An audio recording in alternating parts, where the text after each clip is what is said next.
Gambling and Rambling, let's ride. Gambling and Rambling Country, let's ride. You heard that, handsome fella. Gambling and Rambling, let's ride. Gambling and Rambling Country, let's ride. Charlie DiSturco, let's ride. Follow us on the Action app, Action YouTube channel, Action Network HQ on TikTok and Twitter, all that stuff, plus Action Network Country, let's ride.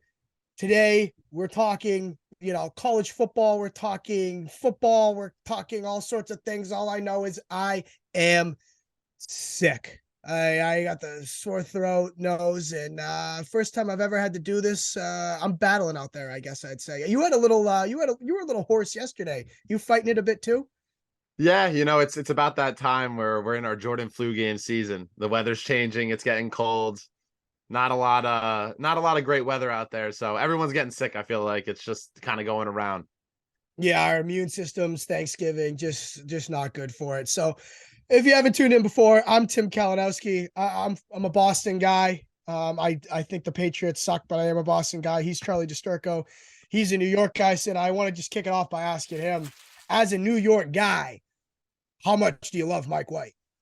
How about them Jets, baby? I mean, I cannot believe I was so excited. Like last week, if you remember, we talked about Zach Wilson and how bad he was against the Patriots, 2.66 or whatever that was inches per play in the second half.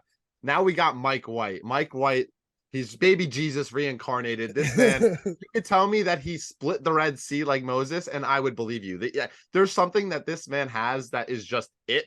Like with the Bengals last year when he came in and he led that upset, then he comes in. Obviously, Chicago's defense is not great, but the Jets just rally around Mike White, right? 3 passing touchdowns in his first game this season. Zach Wilson never had 3 in his entire career. The Jets just look refreshed. They look like they're actually excited to play football again. The receivers are not slamming their helmets. They're not chirping Zach Wilson. I mean, we're finally rallying around the guy. I mean, maybe he's not the guy of the future, but he's the guy now. I bet Jets -6 as soon as they announced the whole Wilson thing. I was like, I'm getting I was like, that's not even. I was like, it's worth 10 points. Like I was, the line kept moving so in favor. free. Yeah, the line kept moving once it happened. It was nuts. Yeah, and obviously like the Justin Fields thing, but at the same time, like I kept saying, I'm like, there's something, and I have like a hypothesis this year that we were talking about. Like, we've seen more backup quarterbacks come in and just completely change the vibe, whether they're better or not, I don't know. But the vibe instantly of the team changes. And I was talking to Matt Mitchell, who works with us, about this, and he's like, what we said is the players always know. The players know. They see this in practice every day, whether or not how good the starter is. If he's a tool, he's a tool. If the guys don't want to be around him, the guys don't want to be around him. And I think sometimes we really take that for granted. It sounds so obvious, but when a team sees a backup come in like that, and they just get that spark, I think we've seen it so much this year, more than really any other year I can imagine that I can remember. It's pretty cool, honestly, because it's fun to root for these guys. Yeah, it's the underdog effect, and it's almost like one of those things that, like you said, right? You go through this day-to-day operation of the NFL where you're practicing with your starting quarterback. And if he's the type of guy that is just annoying and is like this pompous, high and almighty guy like Russell Wilson, like Zach Wilson, these guys that maybe it's just a Wilson effect, like it's just the last name, it comes with the arrogance. But these guys are not producing in the field. They're not a player's quarterback. Like the quarter, like you could see both teams' wide receivers are getting angry, and it stretches beyond them. Like Kyler Murray to a degree, Carson Wentz. Like if you're not producing and you're not acting or trying to be friends with the rest of your team, and you're just kind of like, oh, it's not my fault, like I'm the prized possession, like you're going to have these other teams or these other players rally around the backup quarterback. They're going to want to play for a guy that is like, I'm going to lay a block down for my running back or my receiver on an end around. I'm going to put my body on the line. Maybe it's because they don't have anything to lose, but like you see this effect happen where these guys want to play, and it's like you said, it's awesome to see. I would run through a brick wall for Mike White. I can't imagine what the Jets would do for him. Yeah, and we pulled we pulled some stats ourselves. We did it the greasy way. We were going game by game here. Or you were going. Why did I say we? It was all you. Yeah, We don't take the credit. we were trying to see. We were trying to test this hypothesis and basically be like, should we look at only quarterbacks that filled in for someone who was benched, or should we only look at quarterbacks like because we were thinking like how do we rate Jimmy G because he came in for Trey Lance, but still, in fairness, the team still was comfortable with that guy. I don't think they hated Trey Lance, but when we look at like Heineke, so as we were like trying to do this, it's like Wentz was hurt, but technically that felt like a benching, right? The team was like, okay, we're ready for Heineke. Heineke comes in. This guy can't lose. He's got a horseshoe jammed up his ass. This guy cannot lose no matter how hard he tries. I mean, I don't think the Cowboys hated Dak Prescott, but Cooper Rush. Anybody that's not named Baker Mayfield is good for Carolina. They cover Tannehill. I don't think that they necessarily don't like him, but look, that's the same team. Kind of the vibe went up. And then Zappy, there was this whole thing in New England. Like Zappy was getting different plays than Mac Jones. Like maybe the guys just like liked playing for Zappy. Everyone kind of just that vibe. And I don't know how long it lasts, but we're looking at here. It's freaking awesome. Yeah, you got to ride the wave while you can. Like as long as these guys love to play for them and they're playing well, like you got to ride that. Like that's why I don't know how long some of these backup quarterbacks last, but you're gonna ride it to the end. Like Broncos country, like let's ride now. Like let's we're not doing, but let's ride with the backup quarterbacks, not with Broncos country, because Russell Wilson's one of those guys that should be benched. Well, but they can't because of the money. But you know who Taylor Heineke reminds me of, and it kind of goes back to I don't know if you've ever seen Blue Mountain State, and it might be like a select few that kind of relate to this point, but the backup quarterback, Alex Moran, like Taylor Heineke's going on camera, going on the McAfee show, like putting in zins, like talking about how he's going to like dip later. Like he's the people's people. Like Taylor Heineke, Alex Moran, the people's people. Like you want to run through a wall with these guys that are relatable. And it doesn't take like, it doesn't take an idiot to realize that some of these high pompous quarterbacks are not getting the love and these backup quarterbacks are, because of their personality and because of what they're trying to do and trying to be just like if the fact that me and you can look at Russell Wilson and look at these star quarterbacks and say that there's an issue, and then we see these backup quarterbacks come in and perform well, then there's obviously in the locker room going to be a rift. And when that backup comes in, like a Taylor Heineke, who, I mean, he puts his body on the line. The amount of guys that we see take big hits regardless of the outcome, rather than doing the little things and like being scared or not admitting the blame, that's when you get this performance. And that's what we've seen this year, unlike every other year. Well, yeah, I mean, like Heineke like got in trouble for like that picture of him like drinking Busch Lights on the plane or whatever, and it's like you compare that with Russell Wilson's playing antics, and it's like, dude, one's my quarterback, one's not. Like one can pound sand. Yeah. Well, what about Kirk Cousins with the little the dancing with the chains? Like he's got him hanging out. He loves it. Give Kirk credit. He hasn't changed a single thing in his mechanics, his footwork. He's just cooler. He's just like, I want to be more like for the boys, like, and we were saying too, like when Colt McCoy went in for Kyler Murray, it wasn't a benching, but like same thing. Like guys love Colt McCoy. There's a reason Colt McCoy has been in the league since I was like 8 years old. A lot of people have the same skill set as Colt McCoy, but he's down with it. He's cool. He's like one of us. The guys in the locker room are like, dude, this guy's one of us. Taylor Heineke, he's drinking Busch Lights on the plane, right? He's not trying to lead calisthenics. It's one of those things that's pretty like, I feel like it's an open book and like open closed book. Like, that like you see some of these quarterbacks, you see their personality, and like you think to yourself, like, I would hate to be friends with Russell Wilson. Like you see him with like the Subway commercials, like the stuff that he does is just so cringe. Zach Wilson, so good. They score 3 points against the New England Patriots, and he says nothing's his fault, but his receivers come out to the podium and they take the blame. They say this cannot fly. Like, we need to do better. The defense is great, but the offense is lacking, and Zach Wilson won't take the blame.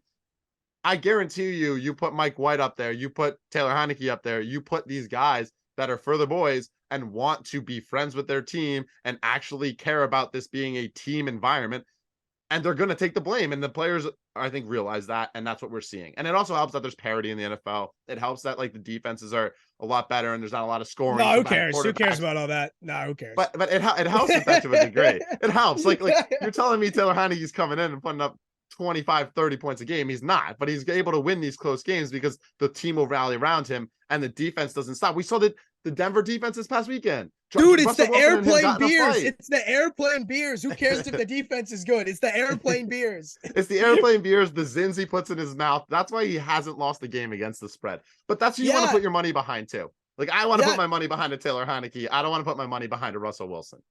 And that's why Vegas, when we say, oh, Vegas does, oh, Vegas knows, Vegas is, Vegas, you know what? Vegas, you're still behind on the backup quarterback trend, all right? The market still can't even catch up to the plain beers effect, all right? So the Zin effect, the plain beers effect, the Call of Duty effect. There's yes. so many effects that they're just not realizing between these starting and backup quarterbacks. No, they're not getting it. And speaking of backup quarterbacks, as a smooth transition there, as I do my Syracuse. And speaking of, as we move over to the college football, speaking of bad quarterbacks, DJ Uyunglele. I only know I know his name because he sucks, and it is freaking torture doing this every single weekend. So what I'm getting at, obviously, is Clemson loses to their arch rivals. South Carolina as 14.5-point favorites. I had convinced myself on this show that Clemson was going to get into the playoff last week. I said, look, they have a path. Here's how they can do it. What the problem is, especially with football, is since they play once a week on Saturday, DJ sucks every Saturday. And then by the time we get to this show, I've convinced myself, I've like forgotten how bad he is. And I'm like, they can make it happen. So the same thing, people have been calling for Cade Klubnik. I hope to see him in the ACC championship game against another team that I have horrendously mushed. But what's your take on the college football weekend? So we saw upsets everywhere. We saw poor quarterback play out of my guy. I could have completed more passes in my driveway at the halftime as I was having my buddies over than DJ did. Just terrible.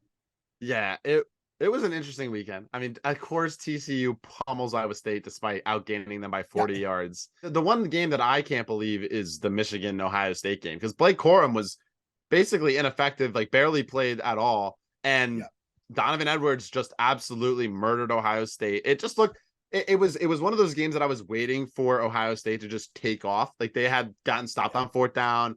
They had done these little things that it was like, okay, Michigan's sticking around, but Ohio State's going to blow them out of the water. And then it was just the opposite. Like Michigan just murdered Ohio State. It was interesting. I don't know. Like the one thing I can't get the image out of my head. And it's one of those things that we talked about last week. We talked about Spencer Rattler being one of those guys that like, it's hard to root for. I mean, how did you feel about him sitting back, throwing in a cigar like Joe Breezy and Joe Burrow and just ripping it after beating Clemson? It's not even like the South Carolina is not even playing for anything. Obviously, it's the rivalry game, but I mean, that must have been so aggravating.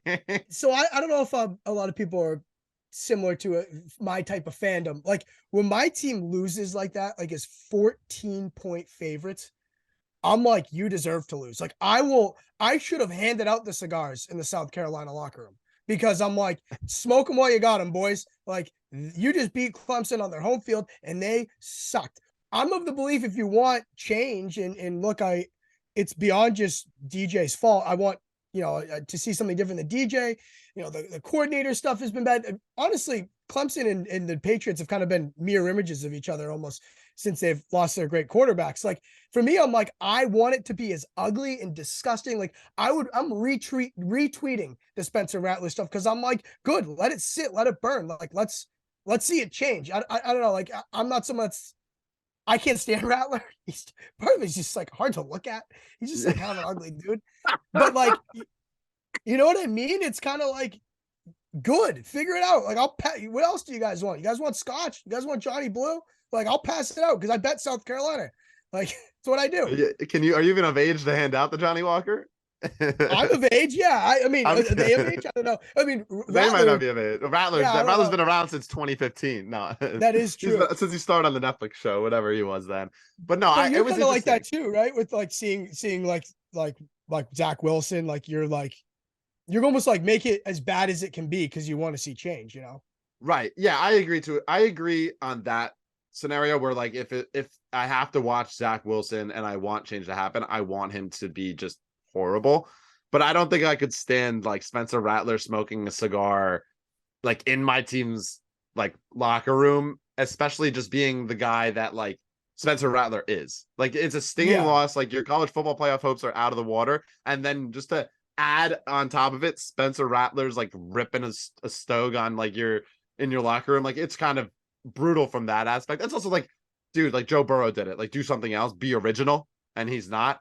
But I also think, and like, you know, just moving past this whole Rattler thing and this quarterback, I'm actually happy that USC is actually playing well and winning despite them being a luck box, because I honestly, looking at But how wait, this but past wait, week, wait, wait. What did those two teams have in common that smoked the cigars? It was both after they beat Clemson. that's okay. I see the correlation there, the No, so symmetry. that's the thing. That means you have a good team. If people smoke No, no, cigars no, after no. they I beat think you, I think it it's means just you got that a they good beat team. Clemson. I think it's just that they beat Clemson. Next thing you That know, means you got a good team. when like Western Kentucky beats Clemson next year in non-conference, we'll be having Bailey Zappi Jr. smoking the stove inside Clemson's clubhouse. I'll pass them out to them as well. But I will say, Caleb Williams is the real deal. I was Oh yeah. not a fan of him in general coming in. I thought USC is pretty overrated. Still think they're pretty overrated, right? They get every fumble luck. It's a pretty lucky team.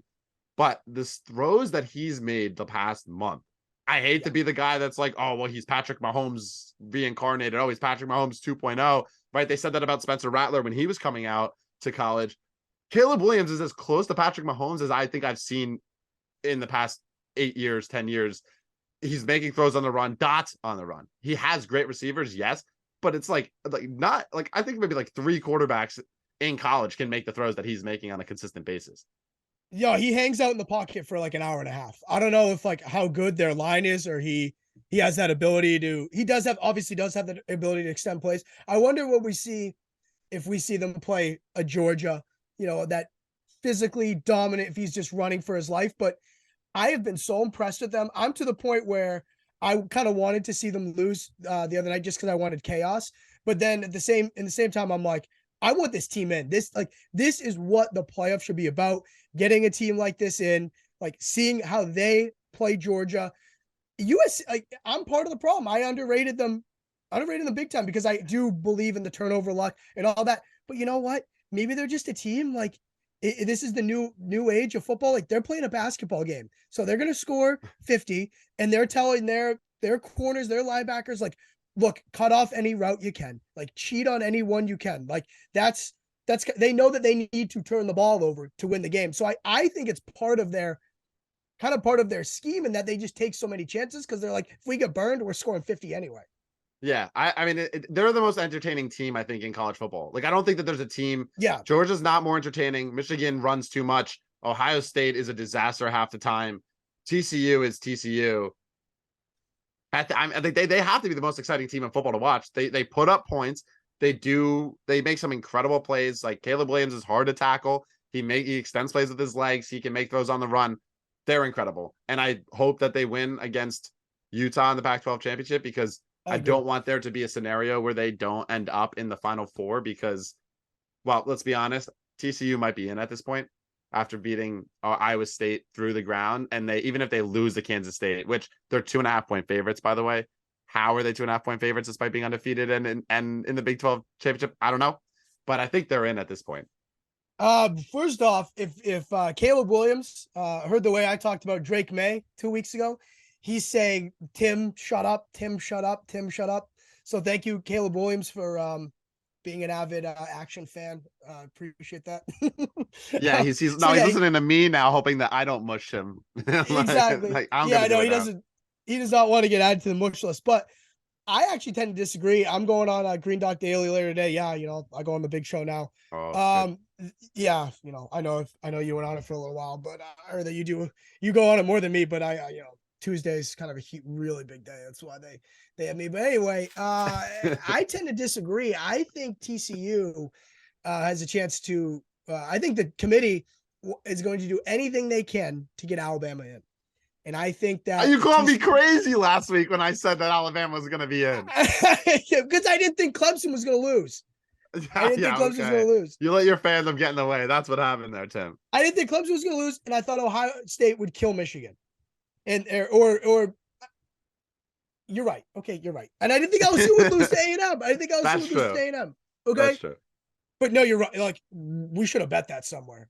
I think if TCU loses, I think Alabama gets in because I did a little research before this. I did the Google machine. USC, the first iteration of the college football playoff committee rankings this year is week 9. Alabama was ahead of TCU. One loss Bama was ahead of undefeated TCU. So you're telling me what happens with TCU's one loss, not a conference champ, and Alabama is a 2-loss, not a conference champ. Under that math, what they had from earlier in the year, why wouldn't it go back to that? LSU losing to A&M also hurts Bama, because if Bama enters with a loss to LSU and Tennessee, then it doesn't look as bad because those are two of the better teams in the entire country. The loss to A&M obviously doesn't help that because now LSU is going to be down by the double digits. I don't know. They're now 30-1. When I was saying that we should look at them, they weren't even offered. They were above 50. Now they're 8-1 to make the college football playoffs. I don't think it's that outlandish, right? Like you're right. If Kansas State goes out and listen, that first half against TCU, Kansas State was up 28-0, I think. It was like a murder, and then they just didn't score. It was at 21. It was whatever it was, they were up by a healthy margin. I looked and I was like, oh, my bet's okay. And then TCU stormed back and won. And maybe the same thing happens. Maybe TCU defies odds again and they end up winning. I mean, they're favorites again for a reason. But if they lose and USC loses, Alabama might get in. And I don't think USC needs to lose. I think just TCU is good enough. You think USC? Okay. TCU loses, USC loses. Who's your final two other than Michigan and Georgia? Bama, Ohio State. Like that, but that is the this is the wet dream for college football playoff committee. Excuse me. I'm sorry. What if TCU I'm sorry. TCU would get in over Ohio State. You think? I was eliminating TCU's ranked over Ohio State, but I think Bama 2 losses over 1 loss TCU. So my fault. I forgot that TCU would be 1 loss in that scenario. You would go 1 Georgia, 2 Michigan, 3 Ohio State, 4 Bama. I mean 3 Bama, 4 TCU. Yeah. Interesting. I don't know. Yeah. I think the college football committee's wet dream is that TCU and USC go down in like a blistering fame this weekend. And then they can Then they slide. You don't think they don't want? Then they slide in Ohio State and Bama. They slide in the 2 blue bloods. I think they want USC. USC's a blue blood. They want USC. USC hasn't been relevant since like Vince Young. That's all the reason to get them in. All the reason to get them in. I don't know, man. I guess maybe. And they're sexy. Sexy in what way? Their offense. We just talked about it. Their offense is sexual to watch. They're really fun to watch. Yes, but if they lose, then they're what, a 3-loss USC team? Oh no, that broke my brain. My bad. No, you're right. USC's out. But if USC wins, they're in. Right? That's the end of the story. Yeah, I'm sorry. If USC loses, they're out. They win, they're in. That's on me. That was my brain. And if TCU loses, maybe they're in. If they win, they're in. That's like the chip. Yeah. And then basically, I think the first man up is Alabama.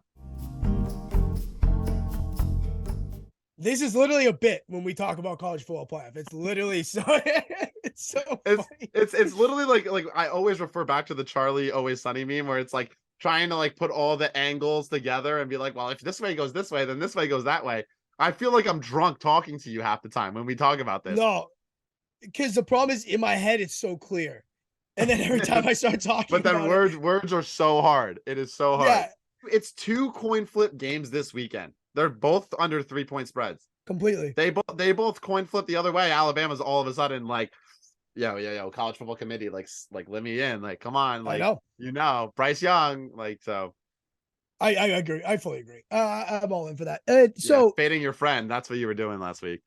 Yes. Fading our friends. We're going to do this more often as we get, once college kind of slows down and we're talk about college basketball, whatever we're going to talk about. Excuse me. I love talking about the discussion of, I'm fighting it, man. I mean, because I muted myself and I unmuted myself. I don't really want to mess with it. I'm just going to burp into the microphone. If the 100 people like listening, like heard that, like if you're listening this far, you're not going to stop the show because I burped. So whatever. Hutton, leave that in. Fading your friends. Being home for the holidays, it's like, you're with all your old buddies, you're sitting there watching a full slate of games, you're betting. Everyone wants to be on the same game because it's obviously more fun. What is your stance on when everyone's jumping on a game and you're like, this is so stupid in public? Like, I work for a gambling media company. Like, I should be like, I learned these lessons. I shouldn't be doing this. Yeah. I'll preface it by saying that when you end up on the right side with your friends and you end up winning a bet, there's no more electric feeling and no excitement and adrenaline rush than winning that bet with them. But I am the type of person that if they're talking about liking a public darling and I'm know that it's the wrong side, like I'm not afraid to go against my friends. Like I did it in the Cincinnati Tennessee playoff game last year. I had a Tennessee future. All my friends went on Cincinnati. I refused to join them. I was riding Tennessee out, and of course Tannehill has the worst game of his career, and I felt like just like sitting there watching them just celebrate, like going Bengal down, and I'm sitting there like, can Tannehill not throw to the other team? Like, is he colorblind at this point because he keeps missing his targets? But I do that. I will say, and this is the thing. Bengal down? Is that what they say? Bengal down? No, my friends just say Bengal down, Panther down whenever they're on a jet down or a jet up. I don't know. They just they come up and they add up or down to it. It's not. It's obviously super creative. No. Houday is Saints. No, Houday is yes. Houdat is Saints, and Houday is Bengals. So yeah, Houday gonna beat them Bengals. But your friends didn't even do enough research to know what the catchphrase is. Because they're squares. Like like this is the thing, right? You fade squares. Like if I'm on a cold streak, sometimes I'll text my group chat. I'll ask what are the locks, and I'll bet the opposite. Like that's just the type of person I am. I don't care. I own up to it. Like I know that I work at a sports media company. Like I know that what's the sharper sides and not. So if they align with the public, I'm going to fade them. I will say, and this is going back to my senior year of college, so a few years ago, still a youngin', but my friends went on a plane, and they by the way, you should lead every meeting you ever go in. You should lead with this story. This is the best story ever. Awesome. Let's go. I know I've told you this plenty of times, so you're going to be listening to it again. But my friends are going home for Thanksgiving, right? They're getting ready, or it's right around Thanksgiving. They're coming home or coming back, and they're on a plane getting ready to go, and it's Thursday night football. The Vikings are playing the Dallas Cowboys. They're 3-point underdogs. The Cowboys are 3-point favorites at home. It's primetime Kirk. I have two buddies. They're in line, getting ready to get onto the plane, and they're just rambling and gambling about the Dallas Cowboys, right? It's primetime Kirk. We're fading Kirk. Dallas needs to be more than 3-point favorites at home. Blah, blah, blah. I'm backing Dak, Zeke. The Vikings don't have anyone other than Stephon Diggs. So they're saying this for 20 minutes while the line is going through. Little did they know, there's a guy standing behind them that's listening and eavesdropping this entire time. And they go on the plane.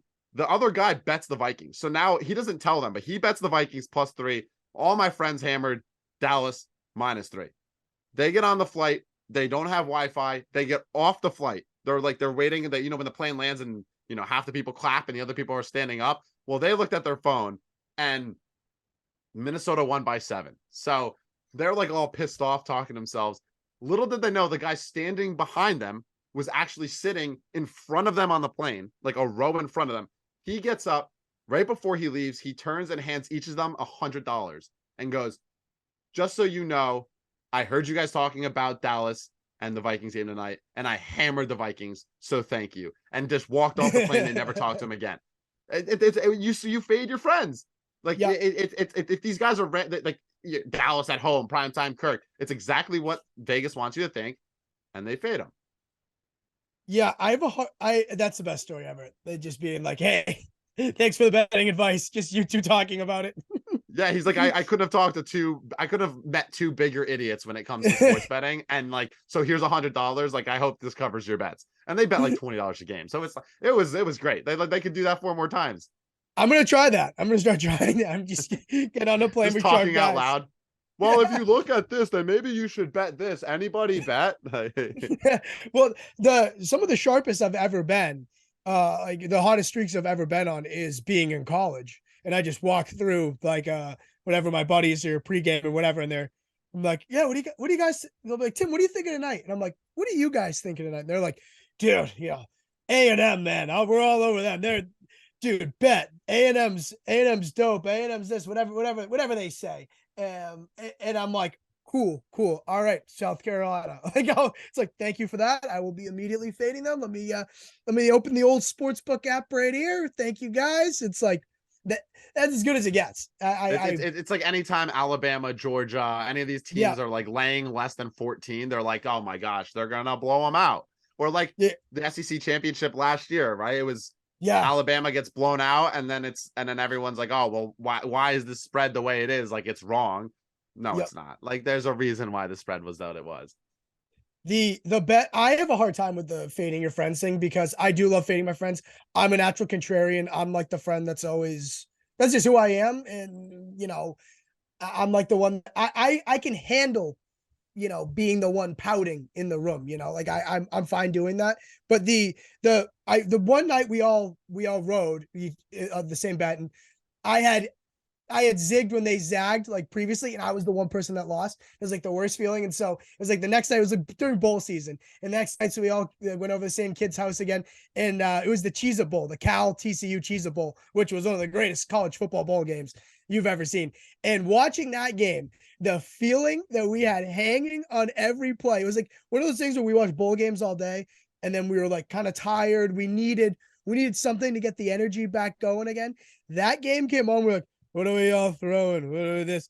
And we turned that game on with the interceptions, just dying laughing on every single play. And our bets hit. I think we had the under, whatever it was. I think you could keep taking the live under, and it was basically free. But we were just rolling on the floor laughing. And I'm like, okay, yes, this is why when it's good, it's damn good. But when it's bad and you're that lone wolf, like, just be careful. You have to be able to handle it. You have to be able to handle it. Yeah, no, I just sit there in silence, and I'm like, oh, like, you win some, you lose more. Like I like the way I see it is like at the end of the day, in the long run, like I know that I'll end up being profitable over my friends. So like one loss and having them have their excitement for the game is like worth it in my opinion, if I'm not on their side. I mean, like like you said, when you're on the right side, there's like nothing more fun. Like it just, there's nothing better. Like when we did Secret Santa, we all took the Panthers last year. I forget the game who they played, but they ended up winning, and they won in like dominant fashion. And like, there's just nothing better than like you and your friends like jumping, hugging each other over like a meaningless touchdown in like week 16 of the football season. Like it just brings people together, and especially when you're all on the right side. But you should fade your friends in general.